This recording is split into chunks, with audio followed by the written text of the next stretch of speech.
Edye Beans with the Little House of Beans. Today on Cooking with Edye, we are making scalloped potato and beef casserole, and I have a little helper, Kevin from Camp Outside. This recipe is inspired by that one summer Kevin and I went to visit the Whiskey and Cattle Campground in California.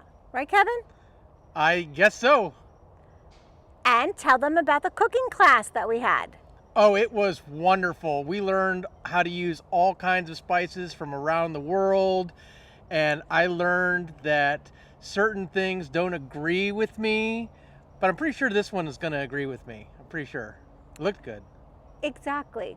The recipe and the links to the products you see me using here will be in the description below. Join our Facebook group, Omnia Stovetop Oven Fans. Ding. Remember, we also have a cookbook, Outdoor Cooking with Edye, available on Amazon and as an ebook. Ding! Please subscribe to the Little House of Beans. Where else can you get the comedy that you see here? Help our channel grow. Hit that like button, click the notification bell, subscribe to the Little House of Beans. Let's make dinner. Let's make scalloped potato and beef casserole. Let's cook!